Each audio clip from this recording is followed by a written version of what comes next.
ಶ್ರೀಮತ್ ಪರಮಗಂಭೀರ ಸ್ಯಾದ್ವಾದಾಮೋಗಲಾಂಛನಂ ಝಿಯಾತ್ ತ್ರೈಲೋಕ್ಯನಾಥಸ್ಯ ಶಾಸನಂ ಜನಶಾಸನಂ.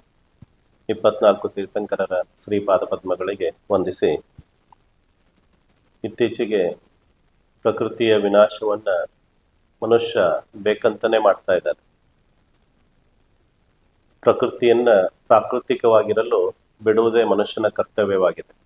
ಅದರಲ್ಲಿ ಇಂದು ಪ್ರಕೃತಿಯನ್ನು ನಾವು ನಾಶ ಮಾಡಿದರೆ ನಾಳೆ ಮಹಾವಿನಾಶಕ್ಕೆ ನಾವು ನಾಂದಿ ಹಾಡಿದ ಹಾಗೆ ಅಂತ ತಿಳಿಸ್ತಾರೆ. ಈ ವಿನಾಶ ನಾವು ಎದರ ಬಗ್ಗೆ ಮಾತಾಡ್ತಿದೀವಿ ಅಂತ ಹೇಳಿ ತಮಗೆ ಈಗಾಗಲೇ ಗೊತ್ತಾಗಿರಬಹುದು. ಯಾವ ಬೇಡ್ತಿ ನದಿಯನ್ನ ವರ್ಧಾ ನದಿಗೆ ಜೋಡಣೆ ಮಾಡ್ತಕ್ಕಂಥ ಕಾರ್ಯಕ್ರಮವನ್ನ ಸರ್ಕಾರ ಈಗಾಗಲೇ ಕೈಗೊಂಡಿದೆ. ಸಹಸ್ರಲಿಂಗದ ಕಣ್ಣಿಮನೆಯಿಂದ ಹಾಗೆ ಲಿಂಡಕನಹಳ್ಳಿಯವರೆಗೆ ಪೈಪ್ಲೈನ್ ಮುಖಾಂತರ ನೀರನ್ನು ಅಲ್ಲಿಗೆ ತೆಗೆದುಕೊಂಡೋಗಿ ನದಿ ಜೋಡಣೆ ಕಾರ್ಯಕ್ರಮವನ್ನ ಈಗಾಗಲೇ ಅನುಷ್ಠಾನ ಮಾಡಬೇಕು ಅಂತ ಹೇಳಿ DPR ತಯಾರಿ ಮಾಡಲಿಕ್ಕೆ ಸರ್ಕಾರ ಆದೇಶ ಮಾಡಿದೆ.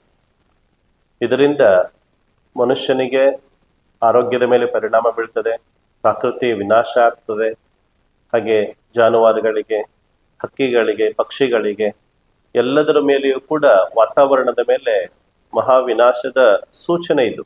ಎಲ್ಲದರ ಮೇಲೆ ಒಂದು ಹಾನಿಯ ಆಗ್ತಕ್ಕಂಥ ಸಂಪೂರ್ಣ ಒಂದು ಲಕ್ಷಣ ಇದರಲ್ಲಿ ಕಾಣ್ತಾ ಇದೆ.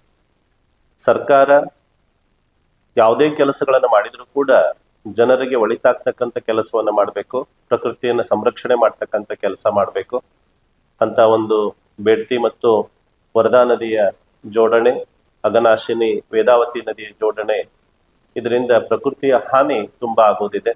ಇಂಥ ಯೋಜನೆಗಳಿಗೆ ನಮ್ಮ ವಿರೋಧ ಇದೆ. ಈ ಒಂದು ಪ್ರತಿಭಟನೆಯನ್ನು ಮಾಡಿ ಸಿರ್ಸಿಯಲ್ಲಿ 11ನೇ ತಾರೀಕಿಗೆ ಮಧ್ಯಾಹ್ನ 2:30 ಗಂಟೆಗೆ ಇದರ ಒಂದು ಜನಜಾಗೃತಿ ಹಾಗೆ ವಿರೋಧ ಮಾಡ್ತಕ್ಕಂಥ ಕಾರ್ಯಕ್ರಮವನ್ನ ಆಯೋಜನೆ ಮಾಡಲಾಗಿದೆ. ತಾವೆಲ್ಲರೂ ಹೆಚ್ಚಿನ ಸಂಖ್ಯೆಯಲ್ಲಿ ಬಂದು ಈ ಒಂದು ಯೋಜನೆಗೆ ನಮ್ಮ ಎಲ್ಲರ ವಿರೋಧವನ್ನು ವ್ಯಕ್ತಪಡಿಸಿ ಪ್ರಕೃತಿಯನ್ನ ನಾವು ರಕ್ಷಣೆ ಮಾಡಲಿಕ್ಕೆ ನಾವೆಲ್ಲರೂ ಒಂದಾಗಿರೋಣ ಅಂತಕ್ಕಂಥ ಸಂದೇಶವನ್ನ ಈ ಮೂಲಕ ತಮಗೆ ತಿಳಿಪಡಿಸಲು ಇಚ್ಛಿಸ್ತೇವೆ.